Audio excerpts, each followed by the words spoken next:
karena debat publik ini hanya diikuti oleh satu pasangan calon, maka kami berikan langsung kepada pasangan calon nomor urut 2 untuk memaparkan visi misi dengan durasi 5 menit. Untuk sesi ini Bapak Ibu jelas ya Pak? Izin Bapak Ibu?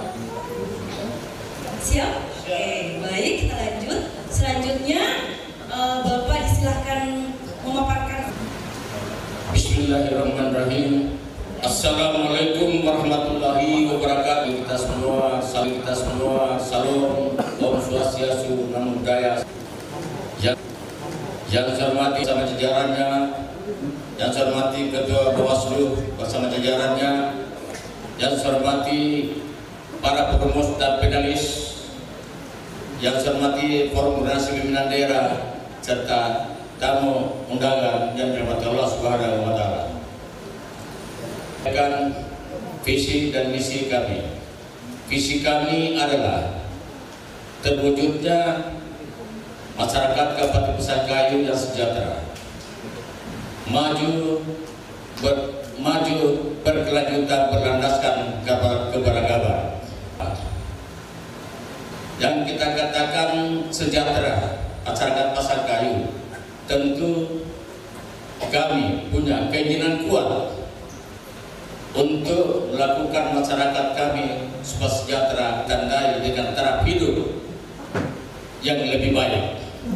Kedua adalah digital. Kemudian daripada itu berkelanjutan, kami berkeinginan kuat, ya berjuang kuat untuk melanjutkan kesinambungan pembangunan yang sudah lebih.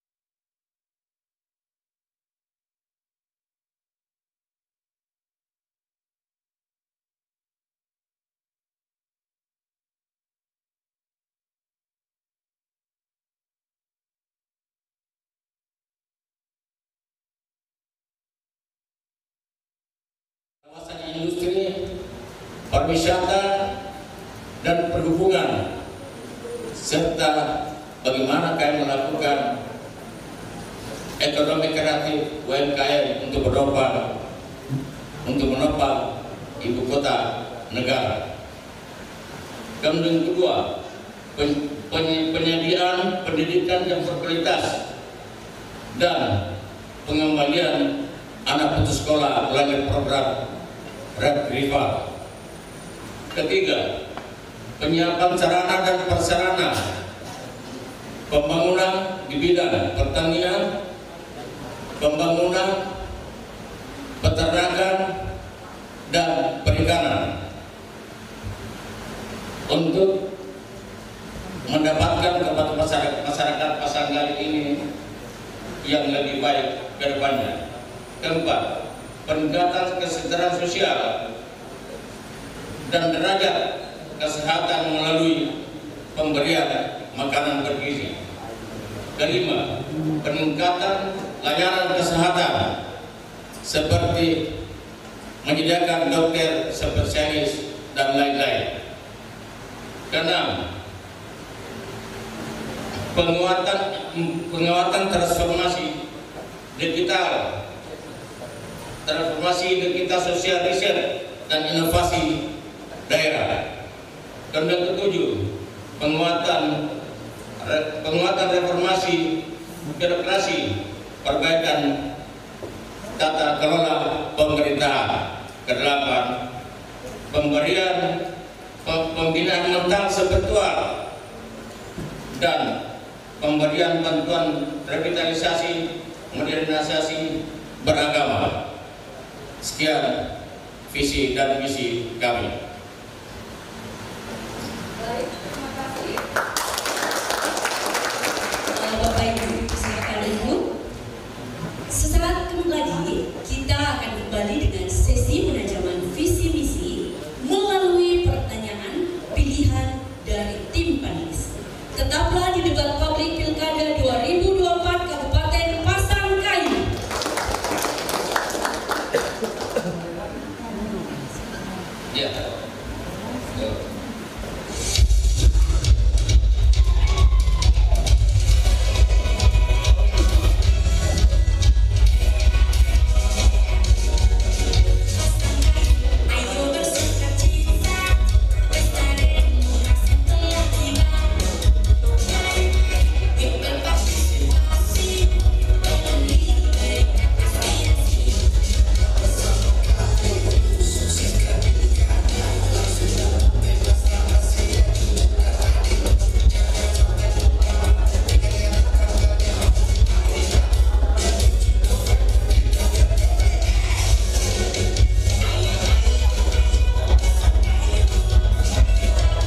semangat dan tepuk tangannya, Bapak Ibu sekalian.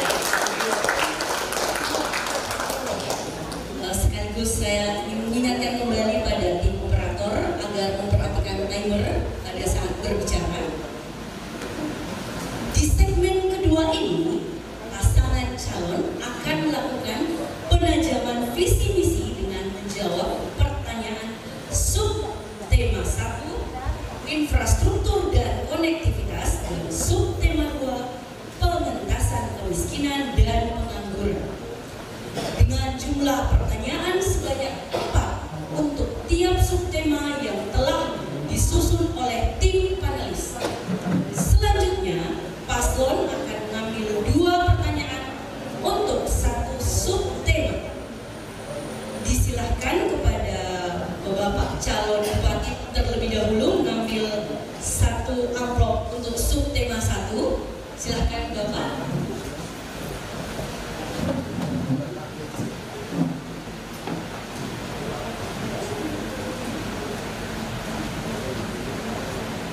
Baik.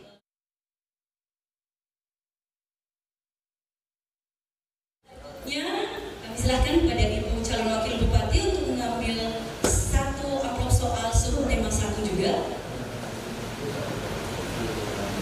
Iya, kembali kepada saya Ibu.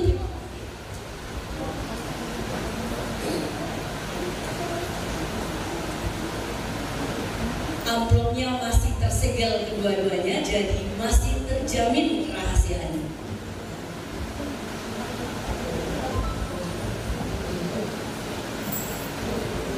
Baik, Bapak Ibu, saya akan membacakan soal yang sudah Bapak Ibu pilih. Waktu Bapak dan Ibu menjawab 3 menit sejak berbicara. Tolong disimak karena saya tidak akan melakukan pengulangan.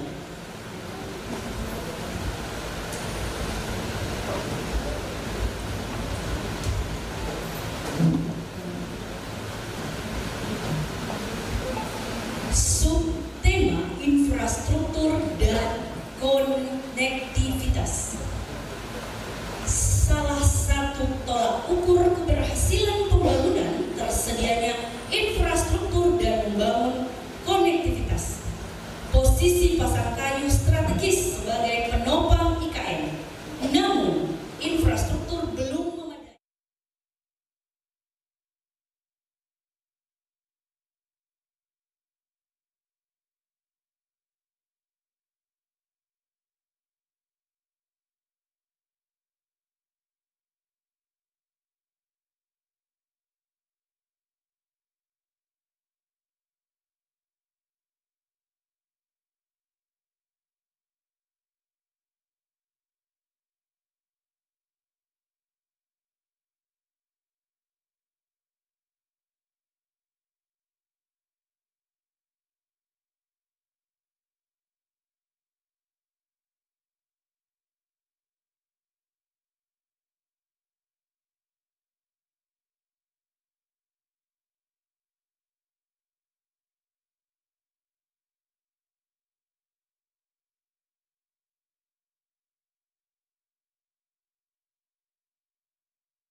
Termasuk antar pulau, seperti pembangunan jalan, jembatan, pelabuhan, transportasi darat dan transportasi laut, infrastruktur maritim, infrastruktur kelistrikan, serta infrastruktur jaringan telekomunikasi atau internet. Tujuan pembangunan infrastruktur dan konektivitas adalah meningkatkan mobilisasi perekonomian daerah, menciptakan peluang kerja dan investasi, memperkuat daya saing wilayah, menurunkan biaya logistik, menekan ketimpangan harga bahan pokok, serta mendorong pertumbuhan sentra ekonomi. Dan kemudian menyangkut masalah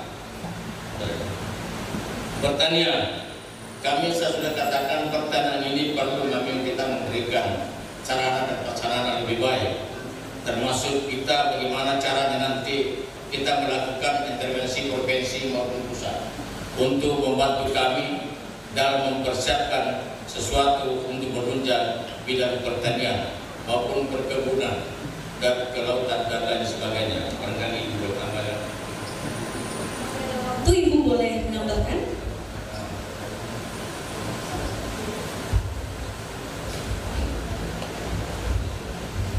Dengan didukung oleh infrastruktur yang baik, maka hasil-hasil pertanian yang sekiranya sulit untuk dibawa keluar untuk dijual dengan bagusnya infrastruktur, maka akan memudahkan akses untuk sampai ke pasar, juga bisa dipasarkan dan mendukung juga mendongkrak harga komoditas pertanian.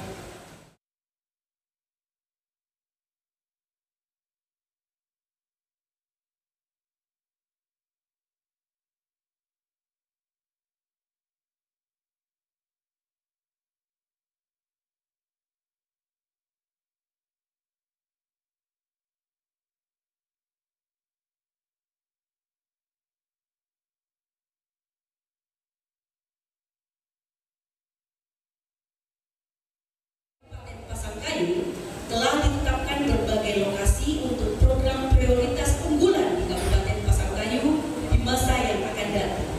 Antara lain pengembangan dan pemantapan pelabuhan Pasangkayu sebagai pelabuhan penyeberangan kelas 2 di Kecamatan Bamba Lamotu. Pengembangan dan pemantapan pelabuhan pengumpan regional Pasangkayu.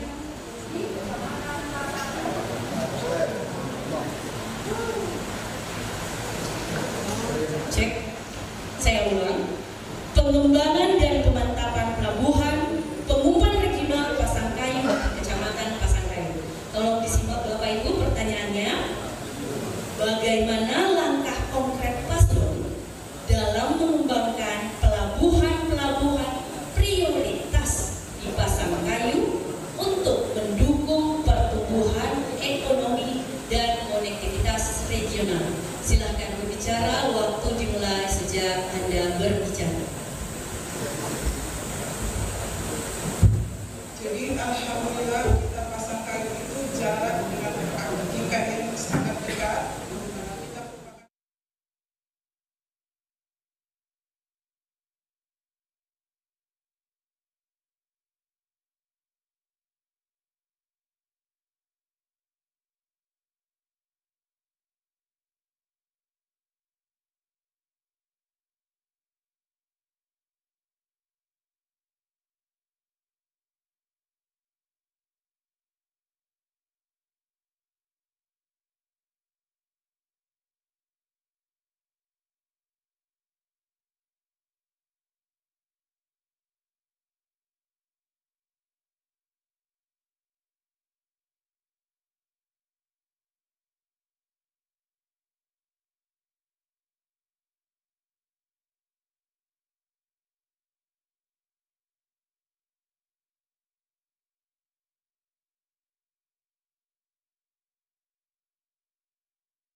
Masih di segmen kedua ini masih ada subtema kedua. Kami persilahkan kepada Bapak calon bupati untuk mengambil pertanyaan subtema 2. Izin Bapak, silakan mengambil kembali.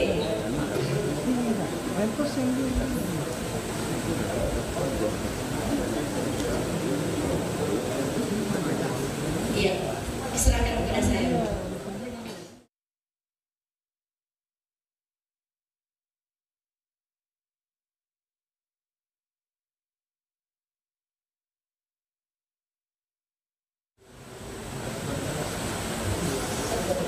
Terima kasih, masih tersegel juga. Aturannya masih sama. Untuk setiap pertanyaan 3 menit adalah waktu Bapak Ibu untuk menjawab.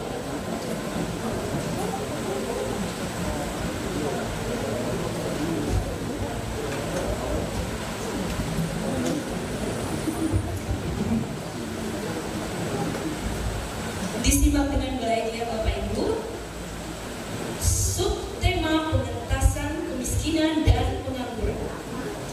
Penurunan jumlah dan persentase penduduk miskin di Kabupaten Pasangkayu menunjukkan kinerja yang belum optimal. Meskipun persentase penduduk miskin sedikit menurun, jumlahnya justru menunjukkan tren peningkatan dalam 5 tahun terakhir. Hal ini disebabkan oleh pertumbuhan pendapatan yang lebih lambat dibandingkan dengan kenaikan garis kemiskinan. Target dalam rancangan teknoratif RPJMD tahun 2025 hingga 2029 adalah menurunkan persentase kemiskinan menjadi 4% pada sepeda tandem bagi penjual ikan keliling sebanyak 52 unit sepeda, pemberian bantuan diagnos ikan sebanyak 393 buah, pemberian bantuan gopros penyiapan ikan sebanyak 42 buah. Cara-cara mengatasi menurunkan angka kemiskinan kita, pemerintah daerah, bagaimana nanti berupaya mencarikan win-win solusi dengan bekerjasama, berkolaborasi dengan instansi yang terkait. Ibu mau menambahkan? Silakan. Walaupun terendah di Sulawesi Barat, jumlah angka kemiskinan kita cukup banyak. Nah, sebagai tanggung jawab kita pemerintah daerah, bagaimana meningkatkan sumber daya manusia kita. Kita masih terkendala bahwa sektor unggulan kita itu perkebunan kelapa sawit.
Masih ada pertanyaan kedua.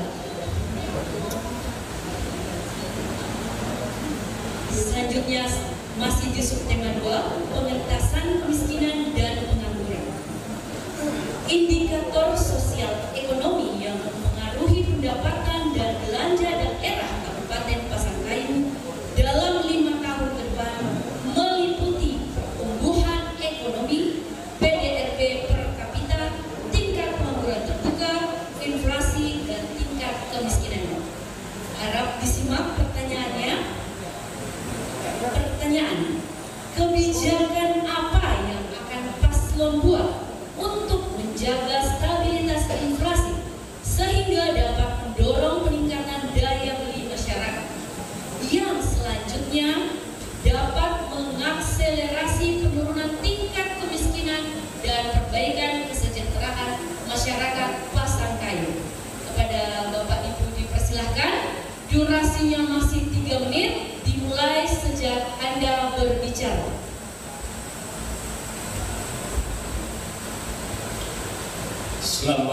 Selama ini yang kita capai dalam kurun waktu 2021-2023 tingkat kemiskinan itu kita mengatasi dengan pemberian program Keluarga Harapan PKH untuk mengentaskan kemiskinan dan peningkatan kualitas hidup sampai tahun 2023 sebanyak 4.783 KPM dan menurunkan menjadi 3.573 KPM tahun 2023. Pemberian perlindungan sosial jaminan BPJS ke kesehatan kepada masyarakat miskin oleh pemerintah pusat sebanyak 41.589 jiwa dan dari pemerintah daerah sebanyak 18.000 jiwa, sehingga Kabupaten Pasangkayu memperoleh predikat UHC yaitu meng-cover 98,02% penduduk miskin Pasangkayu. Pemberian jaminan sosial tenaga kerjaan bagi penduduk pekerja sebanyak 12.514 orang yang terdiri atas 4.000 jiwa pekerja rentang, 2.000 jiwa honorer dan 818 jiwa perangkat desa. Pemberian bantuan modal usaha bagi 10 kubur dan pemberian bantuan usaha mikro.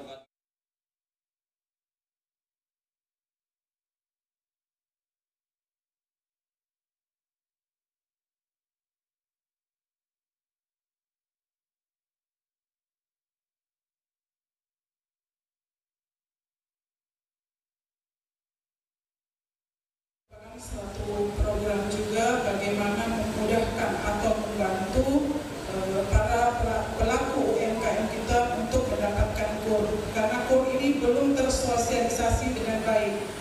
Sebagian masyarakat masih menganggap bahwa untuk memperoleh pinjaman KUR harus ada misalnya jaminan agunan yang memiliki sertifikat dan sebagainya, padahal kita sangat dimudahkan untuk itu. Jadi masih kurangnya sosialisasi bagi pelaku UMKM agar dimudahkan untuk memperoleh modal usaha.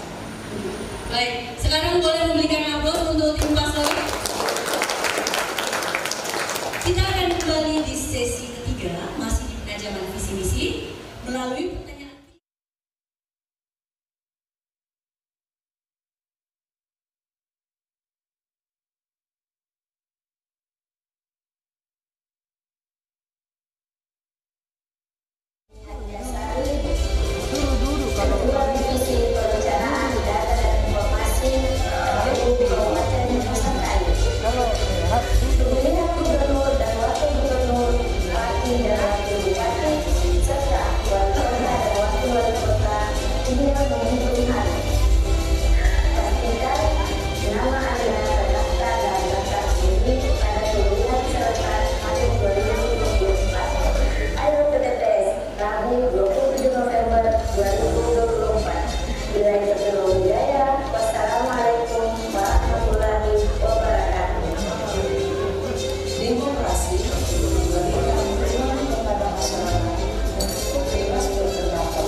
Ya, masih di debat publik Kabupaten Pasangkayu 2024. Saya meminta tepuk tangan semangatnya sekali lagi. Kita masuk di segmen ketiga. Pasangan calon kembali melakukan penajaman visi misi dengan menjawab pertanyaan subtema 3 reformasi birokrasi dan subtema 4 pengembangan potensi ekonomi lokal. aturannya masih sama Bapak Ibu. Untuk yang pertama kami persilahkan kepada Bapak calon bupati untuk mengambil pertanyaan untuk subtema 3 1 amplop pertanyaan. Silahkan Bapak.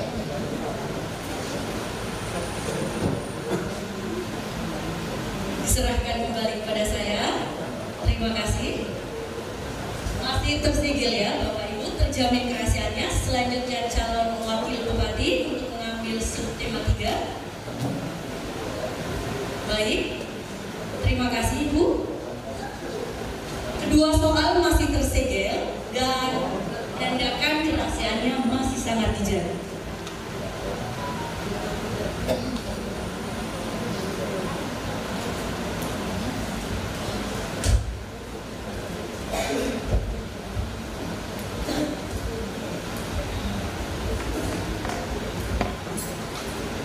Bapak Ibu, aturan dalam menjawab soal masih 3 menit per 1 pertanyaan. Tolong disimak dengan baik, saya tetap tidak akan melakukan pengulangan. Subtema reformasi birokrasi. Berdasarkan data Ombudsman RI tentang penilaian kepatuhan penyelenggaraan pelayanan publik tahun 2023, tingkat pemerintah rendah.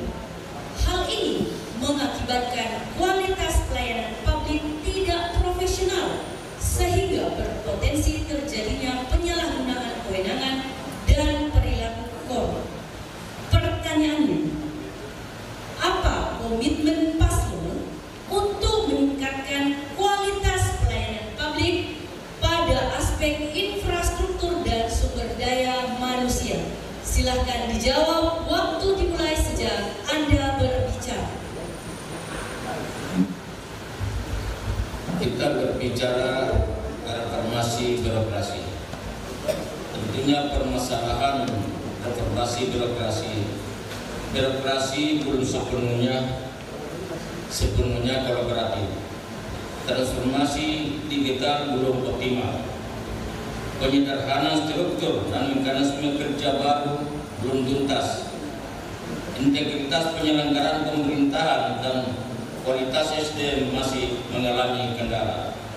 Budaya birokrasi berakhlak belum terimplementasi dengan baik.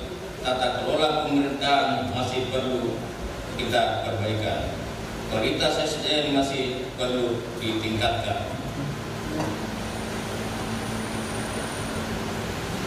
Kami diharapkan dari reformasi birokrasi adalah terciptanya pemerintahan bersih, akuntabel, dan kapabel sehingga dapat melayani masyarakat secara cepat, tepat, profesional, serta bersih dari praktek korupsi, kolusi, nepotisme, atau KKN sebagaimana tercermin dalam 3 sasaran hasil utama program reformasi birokrasi. Ada yang mau ditambahkan Ibu? Cukup? Oke, cukup. Tahan, jangan aplaus dulu, masih ada 1 pertanyaan. Kita masuk ke pertanyaan kedua.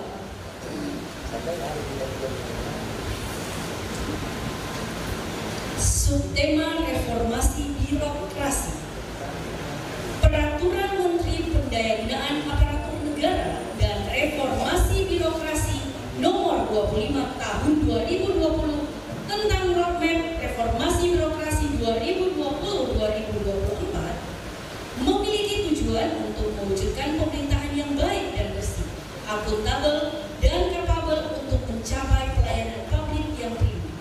Namun faktanya capaian indeks reformasi birokrasi pemerintahan Pasangkayu masih fluktuatif.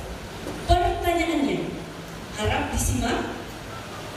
Apa komitmen paslon untuk memastikan pelaksanaan reformasi birokrasi di pemerintahan Pasangkayu melalui SDM yang profesional sehingga lebih responsif, efisien, dan transparan dalam melakukan pelayanan kepada masyarakat? Silakan dijawab, waktu dimulai sejak berbicara.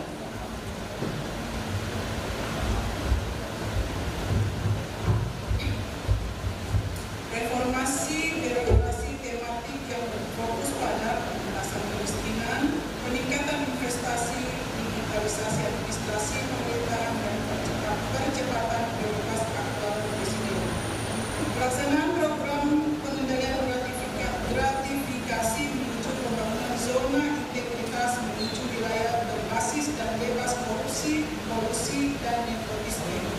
melanjutkan program penyederhanaan struktur dan perampingan jabatan, peningkatan kualitas sumber daya manusia melalui pendidikan lanjutan ke strata 2 dan strata 3 di diklat penjenjangan diklat teknis dan asesmen kompetensi, perbaikan tata kelola pemerintahan dan pemerintahan.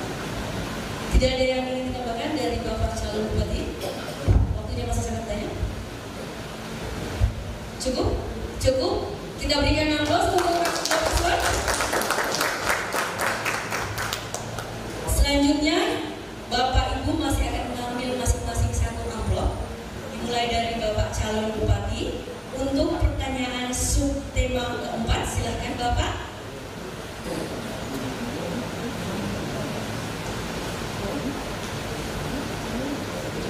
Serahkan kembali kepada saya. Terima kasih Bapak. Masih tersegel ya Bapak Ibu, tidak perlu diragukan. Selanjutnya Ibu calon wakil bupati. Iya, kembali kepada saya. Terima kasih. Aturannya masih sama Bapak Ibu, masih 3 menit. Saya tidak bisa menambahkan. Tolong Bapak Ibu menyimak pertanyaannya.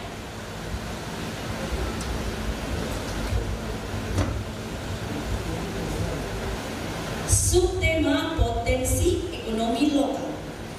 Kabupaten Pasangkayu memiliki kekayaan sumber daya alam yang melimpah. Sektor pertanian dan perkebunan menjadi penyumbang ekonomi terbesar, mencapai 40,87% pada tahun 2022. Meskipun sedikit menurun dari 41,64% pada tahun sebelumnya, namun dalam 4 tahun terakhir, pengembangan sektor ini menghadapi beberapa hambatan seperti skala usaha pertanian yang umumnya kecil, keterbatasan modal, penggunaan teknologi sederhana. Pertanyaannya,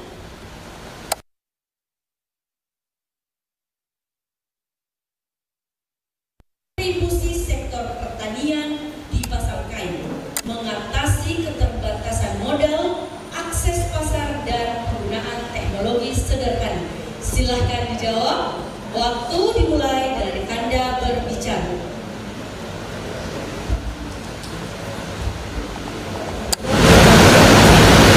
Potensi ekonomi lokal. Permasalahan pengembangan potensi ekonomi lokal meliputi pertama rendahnya pengetahuan dan keterampilan tenaga kerja. Sentra pengembangan ekonomi lokal berbasis umum masih terbatasnya fasilitas akses pelaku ekonomi kecil memperoleh izin produk lokal atau PIR, izin POM dan sertifikat halal bagi produk UKM.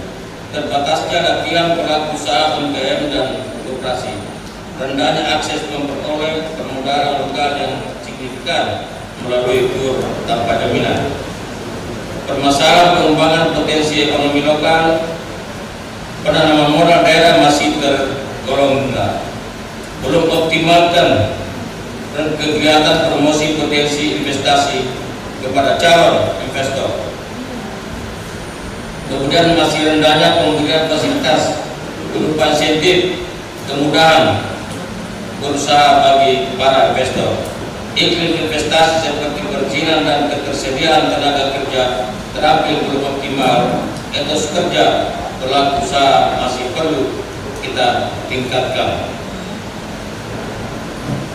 Fasilitas akses permodalan kepada pelaku UKM, wajib fasilitas dan pemberian bantuan kepada nelayan dan petambak rakyat unit menopang perekonomian, dan fasilitas pemberian ICR bagi nelayan, kerjasama balai monitoring atau bantuan, frekuensi Kementerian Kominfo dan sertifikasi secara gratis.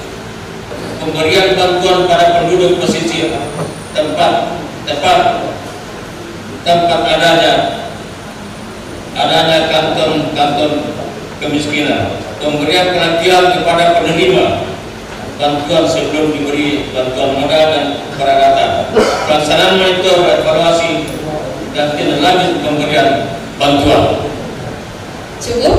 Ibu cukup? Baik, tahan, kita 30 menit aplaus dulu. Kita masuk ke pertanyaan kedua. Subtema potensi ekonomi lokal. Potensi ekonomi lokal, terutama usaha mikro, kecil, dan menengah (UMKM), belum sepenuhnya diberdayakan di Kabupaten Pasangkayu. Banyak UMKM kesulitan mengakses modal, pelatihan, dan teknologi untuk meningkatkan kualitas serta kapasitas produksi. Kondisi ini membatasi pertumbuhan sektor ekonomi kreatif dan inovatif yang seharusnya dapat mendorong perekonomian daerah. Pertanyaannya, simak dengan baik Bapak Ibu, apa langkah konkret yang akan Anda ambil untuk memberdayakan UMKM di Kabupaten Pasangkayu agar bisa mengakses modal dan teknologi? Waktu menjawab dan berbicara dimulai sejak Bapak berbicara. Silahkan.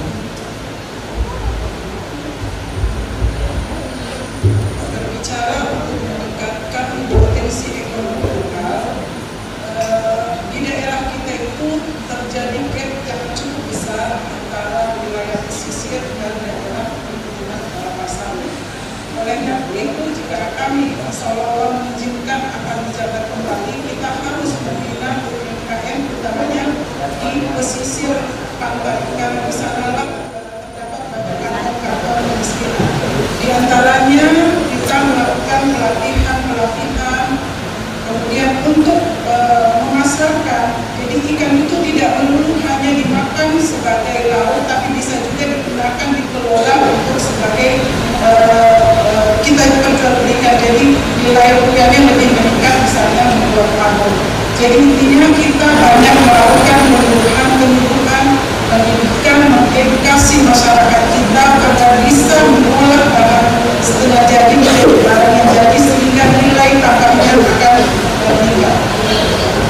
Ada yang mau ditambahkan, Bapak? Sebenarnya kita sudah melaksanakan potensi ekonomi lokal pesisir. Pertama, pemberian bantuan pemerintah kapal penangkap ikan di bawah 5 KT, pemberian bantuan mesin kapal sebanyak 273 unit, pemberian bantuan 588 paket alat penangkap ikan, pemberian bantuan jaring insang atau gilinet sebanyak 301 paket, pemberian alat pancing sebanyak 200 paket, pemberian bantuan alat rompon penangkap ikan sebanyak 17 paket, rehabilitasi tambak air baru sebesar 225,003 meter kubik yang kita sudah laksanakan selama ini. Cukup?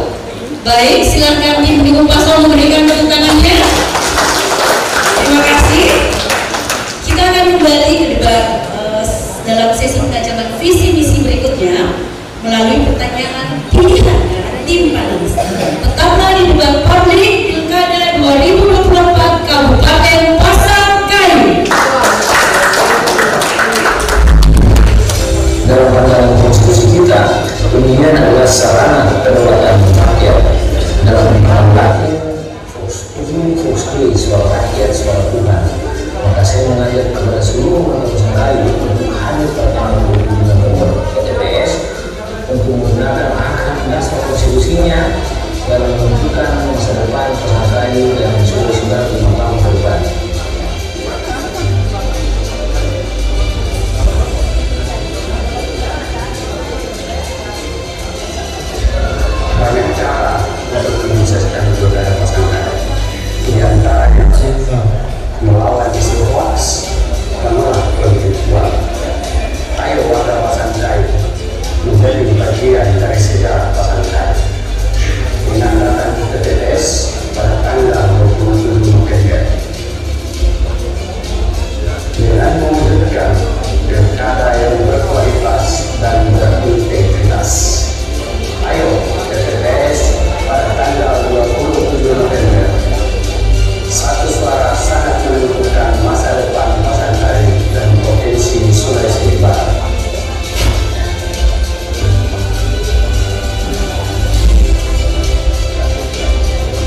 Masih di debat publik Kabupaten Pasangkayu 2024. Saya meminta tepuk tangan semangat dari para hadirin sekalian. Kita tiba di segmen keempat. Pasangan calon masih melakukan penajaman visi misi dengan menjawab total 6 pertanyaan dari subtema 5 inovasi pelayanan publik, subtema 6 inovasi dan peningkatan pendapatan asli daerah, dan subtema 7 lingkungan hidup dan bencana. Saya persilahkan kepada Bapak calon bupati untuk mengambil amplop pertanyaan subtema 5 terlebih dahulu, kemudian disusul Ibu calon wakil bupati. Baik, kembali diserahkan kepada saya. Bapak, terima kasih. Ibu juga silakan. Ya, terima kasih Ibu. Semua soal tetap tersegel dan terjaga kerahasiaannya.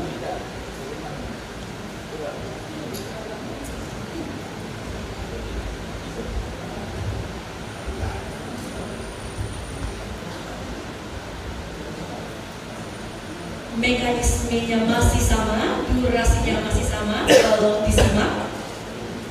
Subtema inovasi pelayanan publik. Meskipun ada upaya untuk meningkatkan layanan berbasis digital, masih banyak daerah di Kabupaten Pasangkayu yang terbatas akses internet dan teknologi. Hal ini menghambat implementasi sistem pelayanan publik digital yang lebih efisien seperti layanan administrasi berbasis daring atau e-government. Pertanyaannya, apa langkah konkret yang dapat diambil paslon untuk memperluas akses internet dan teknologi di Pasangkayu guna mendukung e-government? Silahkan menjawab, waktu dimulai sejak Anda berbicara.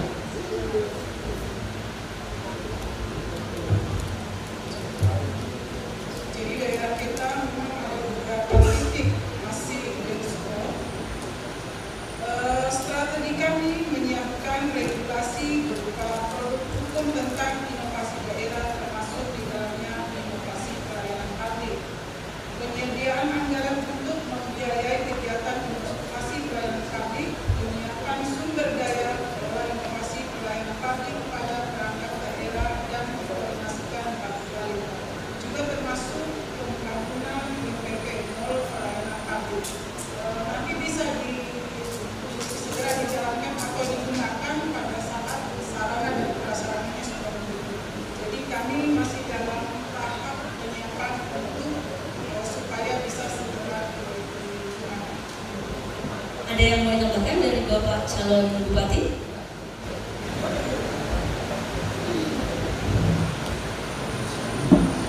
Inovasi pelayanan publik. Adanya penetapan SK pengelolaan pengaduan pelayanan publik melalui aplikasi SP4N, lapor atau sistem pengelolaan pengaduan pelayanan publik nasional. SP4N ini layanan aspirasi dan pengaduan online layak. Lapor tersedianya standar operasional prosedur pelayanan pada perangkat daerah, adanya produk hukum berupa peraturan kepala daerah tentang layanan informasi publik, optimalisasi penggunaan proses atau online legal submission,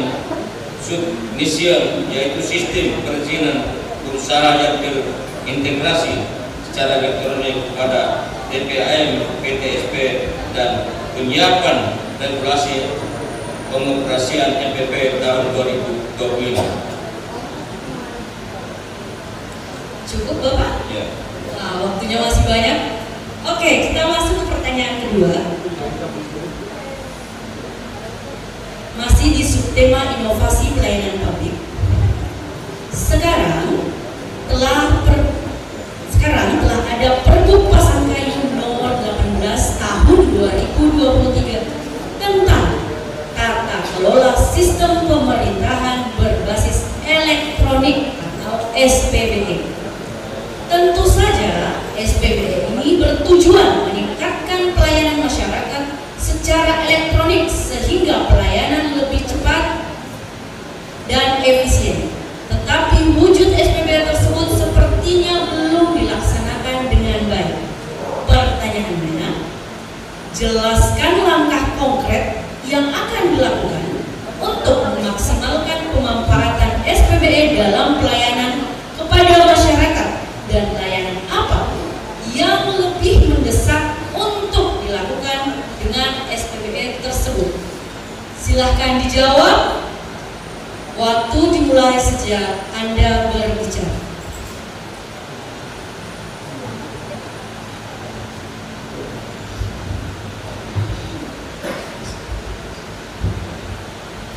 Jadi seperti hal yang saya sampaikan tadi, ketika sudah dibangun pelayanan publik, di sini nanti mempermudah untuk pelayanan kecil, usaha-usaha kita permudah sehingga proses regulasi yang kadang-kadang memakan waktu panjang bisa dipotong atau dipersingkat dan memudahkan usaha-usaha masyarakat jikalau ada dalam berusaha izin usaha. Masih banyak waktunya. Ada yang ingin ditambahkan dari Bapak calon Bupati? Kita harus melakukan penyiapan regulasi berupa produk hukum tentang inovasi daerah, termasuk dalam inovasi pelayanan publik, penyediaan anggaran untuk pembiayaan kegiatan inovasi pelayanan publik, penyiapan SDM pengelolaan inovasi pelayanan publik pada perangkat daerah, dan dikoordinasikan kepada Litbang. Cukup. Baik, waktunya masih sangat banyak dan pertanyaannya terjawab. Silakan tim pendukung memberikan tepuk semangatnya. Selanjutnya kita akan masuk ke subtema 6, inovasi dan peningkatan pendapatan asli daerah. Bapak Ibu harus tetap semangat. Silakan kepada calon bupati untuk mengambil subtema 6 satu amplop, dan Ibu calon wakil bupati juga mengambil satu amplop pertanyaan di subtema 6.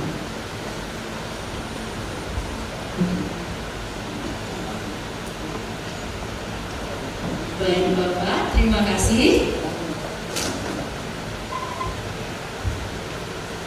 Terima kasih Ibu. Saya tetap menegaskan bahwa seluruh pertanyaan terjamin kerahasiaannya.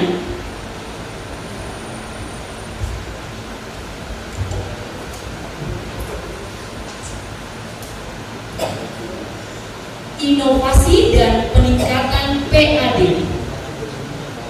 Pengumpulan pajak dan retribusi daerah belum optimal karena beberapa faktor, antara lain pendataan wajib pajak dan objek pajak yang belum memadai, adopsi teknologi digital yang masih rendah, serta petugas pajak yang cenderung pasif dan kurang inovatif. Selain itu, kesadaran masyarakat membayar pajak masih rendah disebabkan kurangnya manfaat yang dirasakan dari pelayanan publik dan persepsi adanya potensi penyalahgunaan pajak oleh pejabat pemerintah. Pertanyaannya, apa langkah konkret yang akan paslon ambil untuk meningkatkan pengumpulan pajak dan retribusi daerah? Durasinya masih 3 menit, dimulai sejak Anda berbicara.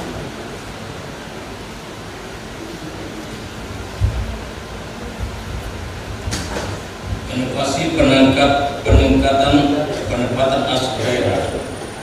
Tentu kita ketahui bersama bahwa permasalahan inovasi peningkatan PD yaitu pertama, masih tingginya tunggakan piutang pajak dan retribusi daerah. Kedua, data dos wajib pajak masih perlu dimutakhirkan. Ketiga, data objek pajak perlu diperbarui atau di-upgrade. Keempat, perlu ekstensifikasi sumber-sumber PAD baru berdasarkan perundang-undangan. Perlu perumusan kebijakan baru tentang pajak dan retribusi daerah pasca diberlakukannya Undang-Undang Nomor 1 Tahun 2023 tentang HKPD dan Undang-Undang tentang Cipta Kerja sebagai dasar pemungutan pajak dan retribusi di daerah. Dan kemudian peningkatan PAD ini memang perlu menjadi kerjasama berkolaborasi semua pihak yang terkait. Bagaimana kita melakukan langkah-langkah termasuk aparat pemerintah untuk melakukan cara apa yang kita harus melakukan untuk meningkatkan PAD kita dengan potensi-potensi yang ada di daerah kita ini. Seperti di sini ada Galen C, itu untuk menopang IKN ya dari Sungai Ladiang itu. Tentu kita nanti berpikir bagaimana kita, apakah kita membuat terminal umum atau semacamnya untuk menunjang PAD kita ke depan dan lain-lain. Ibu ada yang mau ditambahkan? Silahkan. Kaitannya dengan penagihan pajak, masalah DKPT salah satu yaitu mengenai PDB. Jadi kita bisa bekerja sama dengan PMB untuk menagih pajak di bangunan. Karena itu jumlahnya cukup besar, namun masih banyak tunggakan pajak kita. Kemudian kaitannya lagi untuk meningkatkan PAD, insya Allah daerah kita akan menjadi kawasan industri dan akan dibangun beberapa pabrik. Itu masih dalam proses pengurusan RPRW, perda sudah terbit. Insya Allah dengan terbukanya peluang kawasan industri ini akan menyerap banyak tenaga kerja kita, kemudian akan membutuhkan bahan baku pastinya diambil dari daerah kita, dan insya Allah ini akan membuat roda perekonomian di Kabupaten Pasangkayu semakin meningkat. Baik, terima kasih Ibu. Waktunya sesuai. Selanjutnya masih di subtema yang sama, inovasi dan peningkatan PAD. Sebagian besar pendapatan daerah Pasangkayu bergantung pada sektor sumber daya alam, terutama dari pertanian kelapa sawit, kehutanan, dan perikanan. Ketergantungan ini membuat pendapatan asli daerah rentan terhadap fluktuasi harga komoditas global dan resiko kerusakan lingkungan, seperti deforestasi dan degradasi lahan yang dapat menurunkan kualitas sumber daya alam. Pertanyaannya, apa langkah konkret paslon untuk mengurangi ketergantungan Pasangkayu pada sektor sumber daya alam agar PAD lebih stabil dan resiko lingkungan berkurang? Durasinya masih 3 menit, dimulai sejak Anda berbicara.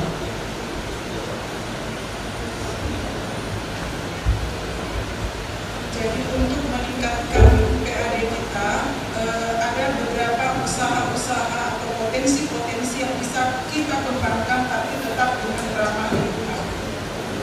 Kita mulai dari bagaimana memberdayakan sebuah keluarga. Di dalam keluarga itu, kita rumah di Pasangkayu ini kurang lebih sekitar 40.000 sampai 50.000 unit perumahan yang menyebar mulai dari Kecamatan Sarjo sampai Begau.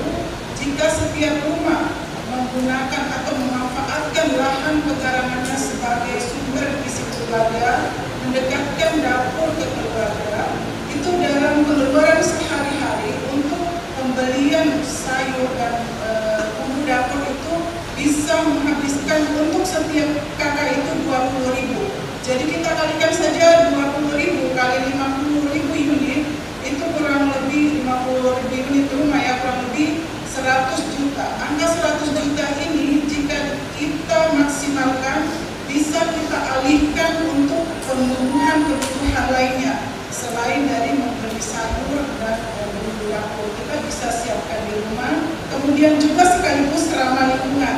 Jadi dari halaman kita itu kita bisa menggunakan untuk memelihara ternak. Pokoknya kebutuhan sehari-hari kita bisa diminimalkan, kemudian bisa digunakan untuk hal-hal lain, misalnya dibeli susu, kemudian biaya pendidikan anak-anak kita. Begitu. Jadi penguatan ekonomi keluarga. Cukup? Bapak cukup? Cukup? Waktunya tersisa banyak. Untuk pertanyaan subtema 6, saya minta tepuk tangan dari tim penulis. Selanjutnya kita masuk di subtema 7.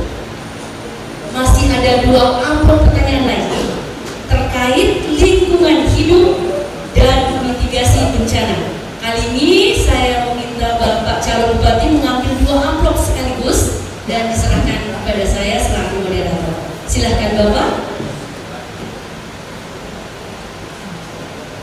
2 Pak, 2 Pak, 2. Baik. Terima kasih Bapak. Amplopnya harus diambil dan masih tersegel. Saya bacakan pertanyaannya.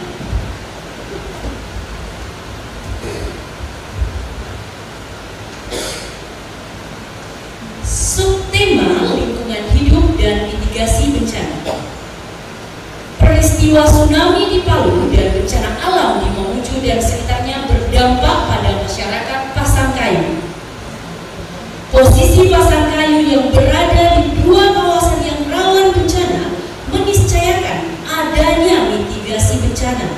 Misalnya pasokan cadangan kebutuhan pokok karena akses terputus ketika daerah Palu dan Mamuju tertimpa bencana. Demikian juga persoalan lingkungan dengan adanya alih fungsi lahan, pertanian yang berpotensi menimbulkan bencana alam. Pertanyaannya, apa langkah yang dilakukan paslon dalam memitigasi bencana pada masyarakat Pasangkayu serta komitmen memelihara lingkungan tetap baik? Waktu dimulai sejak Anda berbicara.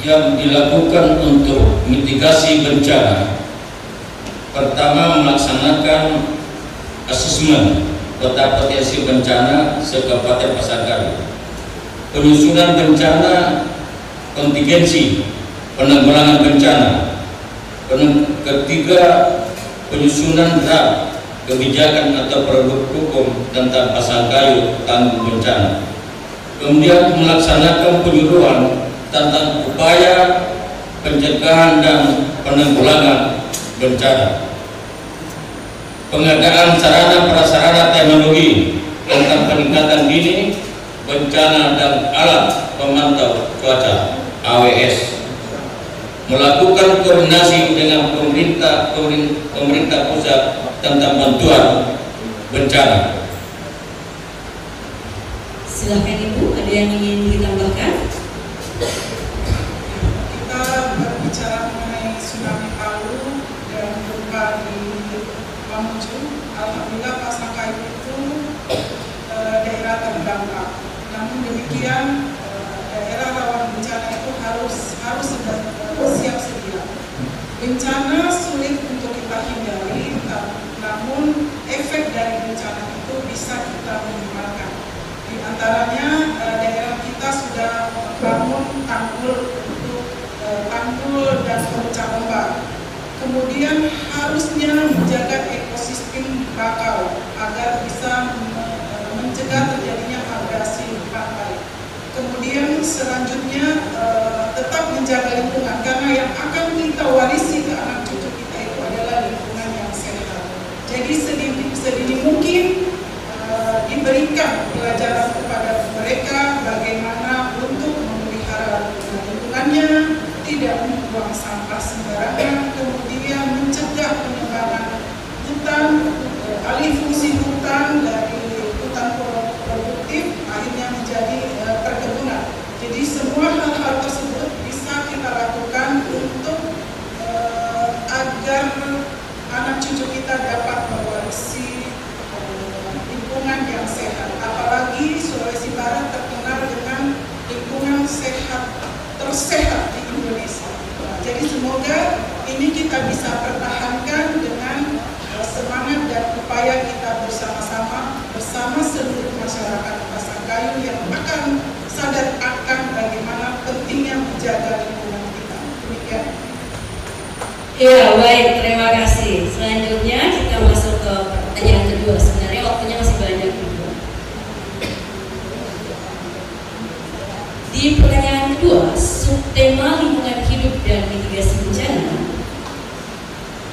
Kabupaten Pasangkayu menghadapi beberapa tantangan lingkungan hidup.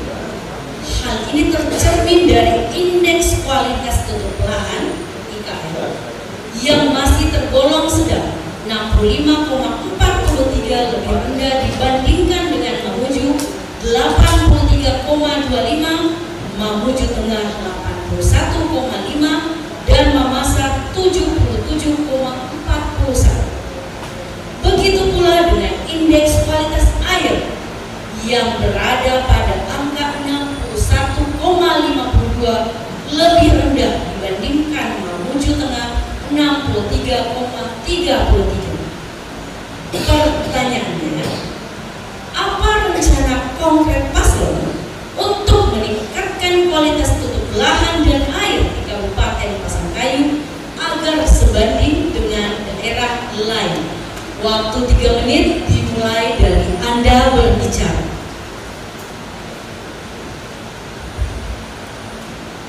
Tentunya untuk menjaga lingkungan kita butuh regulasi agar pengembangan liar tidak terjadi lagi.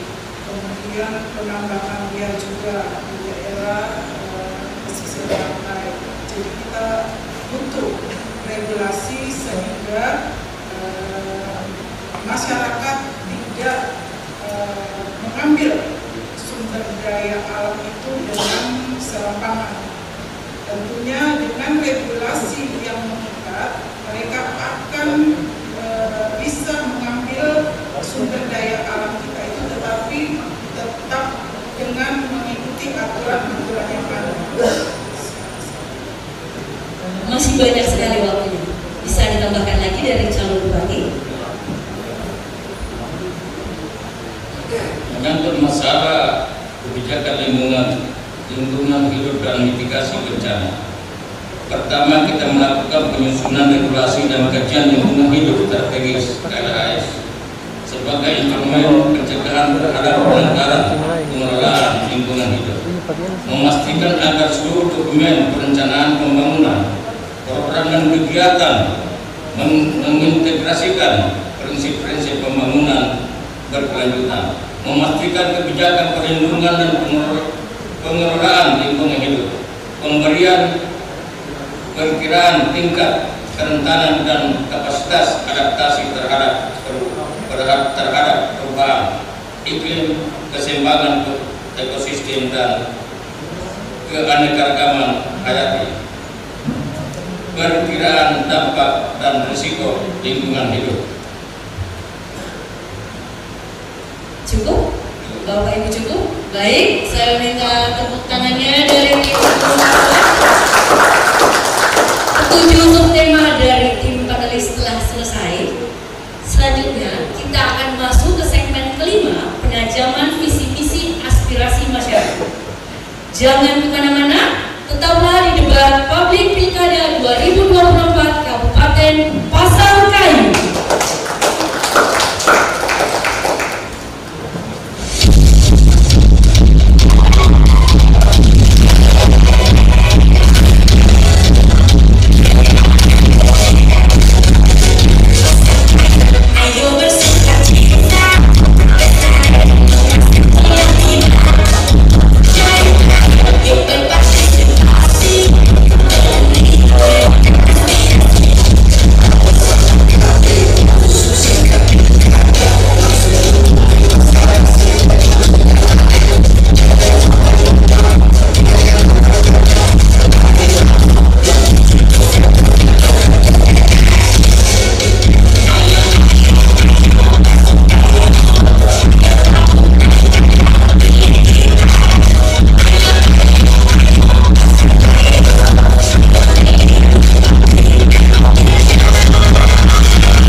Iya, masih di debat Publik Pilkada 2024 Kabupaten Pasangkayu. Saya meminta tepuk tangan semangatnya sekali lagi. Selanjutnya kita masuk ke segmen kelima, di mana segmen kelima ini adalah pengajaran visi misi aspirasi masyarakat. Saya minta kepada Ibu calon wakil bupati untuk mengambil 2 amplop sekaligus di sebelah kiri, kemudian diserahkan kepada saya selaku moderator. Silakan Ibu.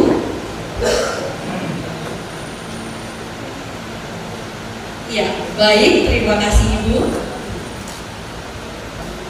Amplop ini adalah terkait aspirasi masyarakat. Keduanya masih tersegel, terjaga kerahasiaannya.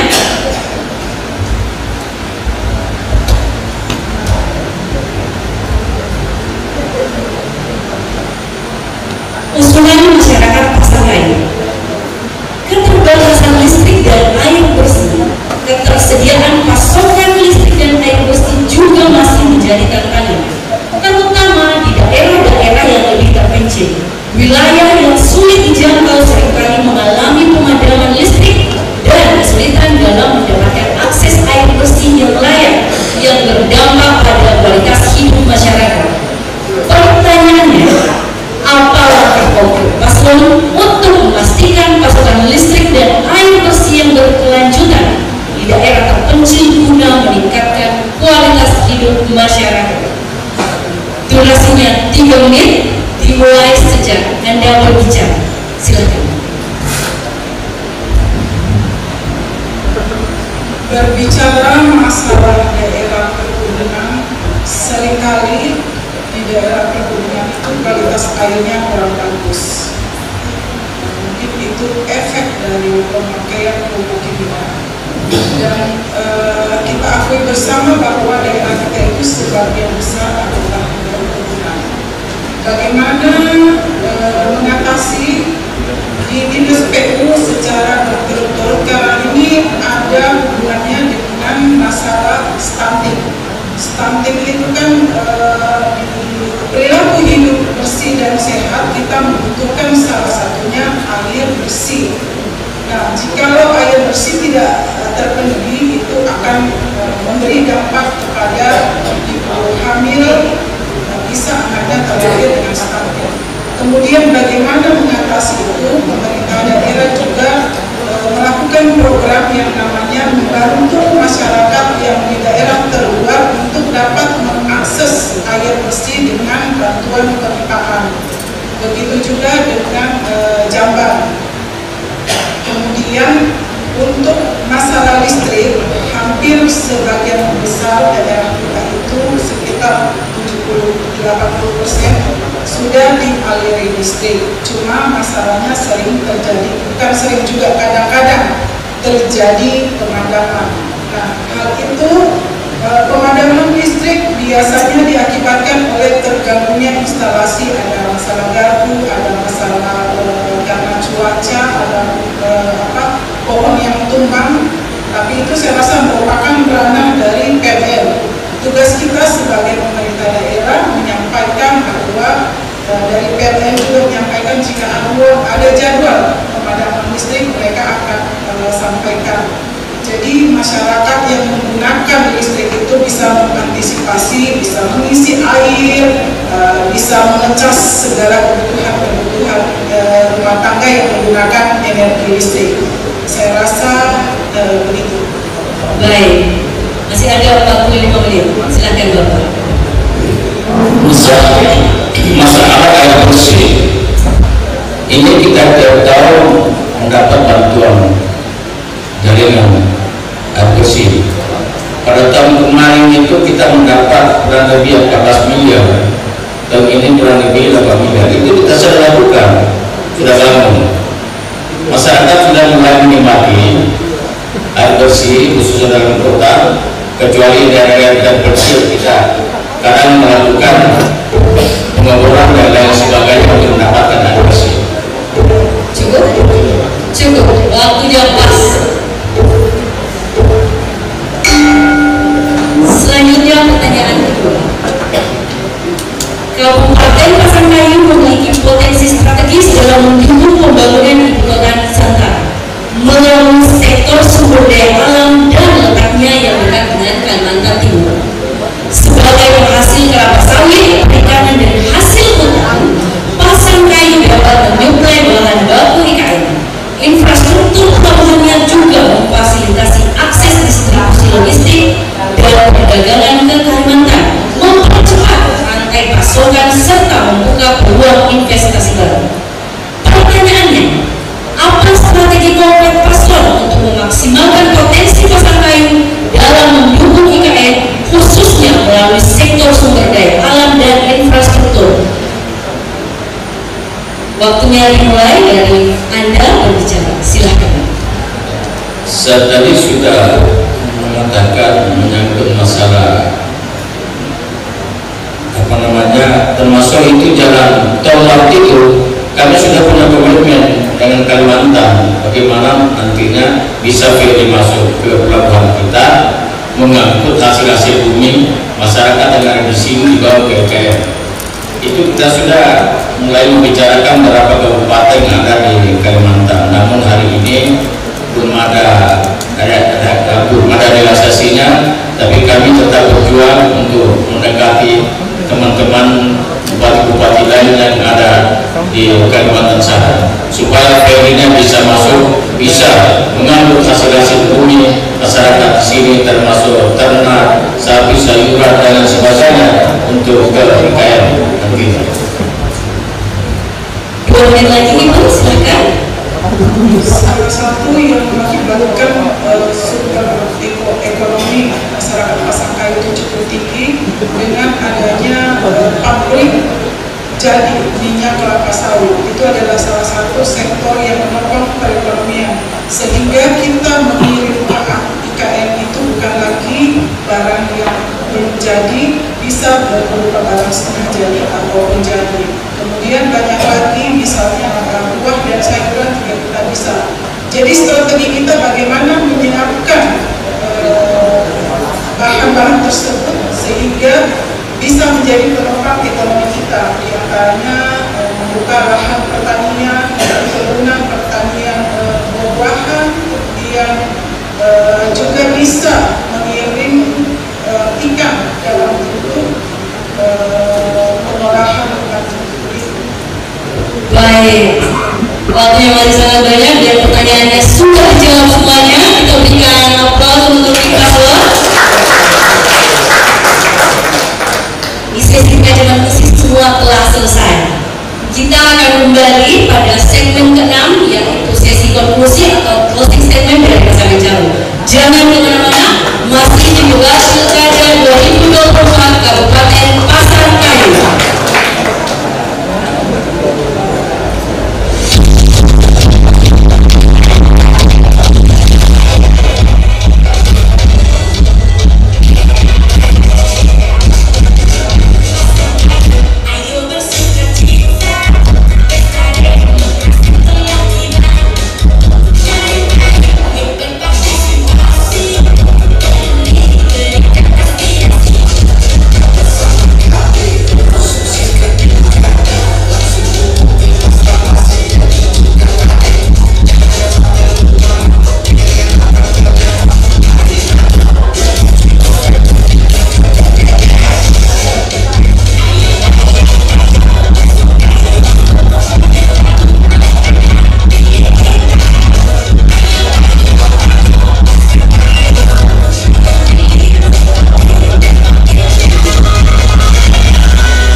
Kabupaten Pasangkayu 2024. Saya minta tepuk tangannya sekali lagi Bapak Ibu yang mulia. Kita sudah masuk di sesi terakhir dalam rangkaian debat siang hari ini. Kami persilahkan kepada pasangan calon nomor urut 2 untuk memberikan pernyataan penutup. Durasinya 6 menit, dimulai sejak Bapak Ibu berbicara. Silahkan Bapak Ibu.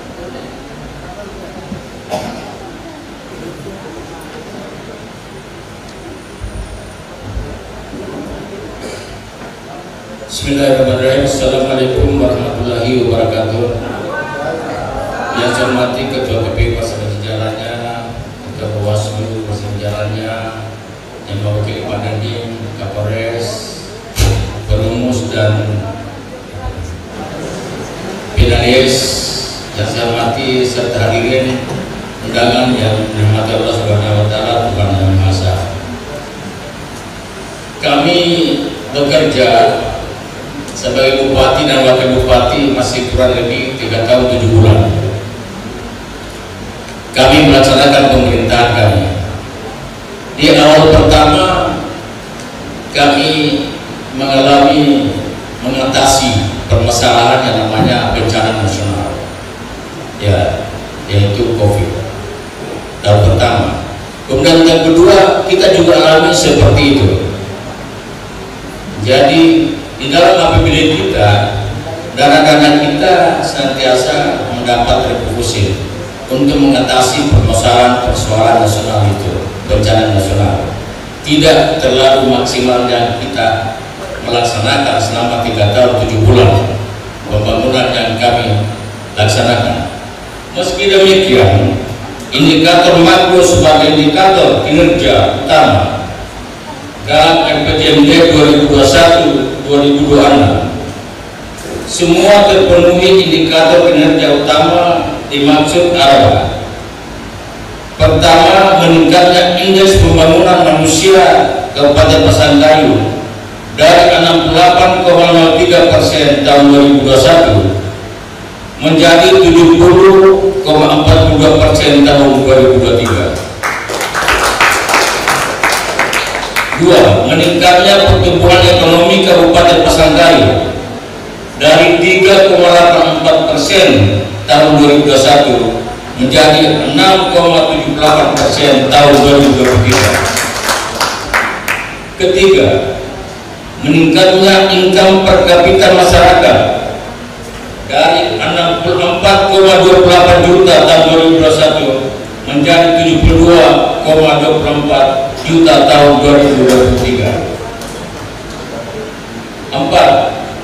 Menurunnya tingkat kemiskinan masyarakat Pasangkayu 4,77% tahun 2021 menjadi 4,49% tahun 2023. 5. Menurunnya tingkat pengangguran terbuka atau TPT 3,13% tahun 2021 menjadi 2,02% tahun 2023. Menurunnya tingkat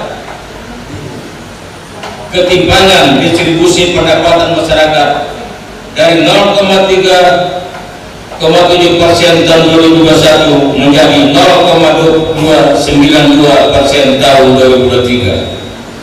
Dan selama kami melaksanakan pemerintahan kurang lebih 3 tahun 7 bulan, kami mendapat WTP 9 kali sejak Pak periode pertama Pak Agus. Kemudian daripada itu, apabila kami nantinya mendapat dukungan dan restu dari Allah Subhanahu wa taala, mendapat kepercayaan dari rakyat, kami akan lebih memperbaiki. Kami akan bekerja semaksimal mungkin. Kata Prabowo, jangan banyak omong-omong. Kami akan tetap bekerja di lapangan.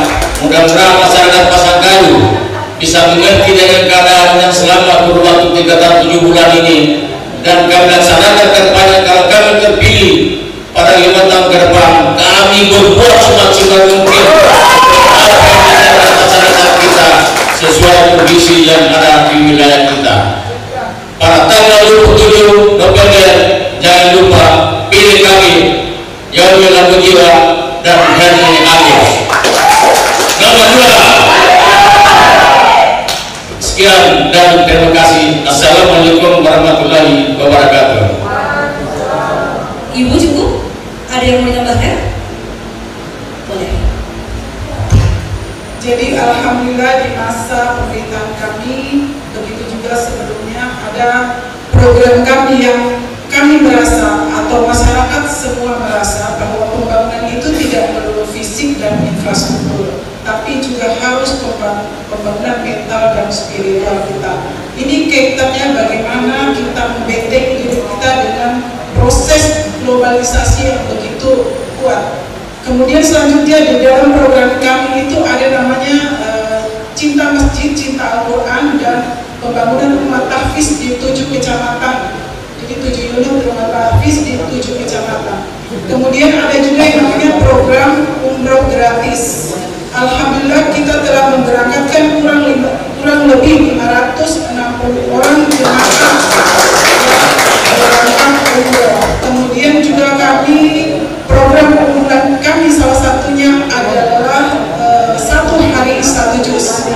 Jadi ini merupakan bagaimana kita memperkuat fungsi keluarga atau strong from home dan pembagian Al-Quran serta mukena di masjid-masjid dan musala. Demikian, terima kasih. Assalamualaikum warahmatullahi wabarakatuh. Waktunya habis. Baik, saya minta tepuk tangan sekali lagi dari kedua paslon. Demikian tadi pernyataan penutup dari pasangan calon.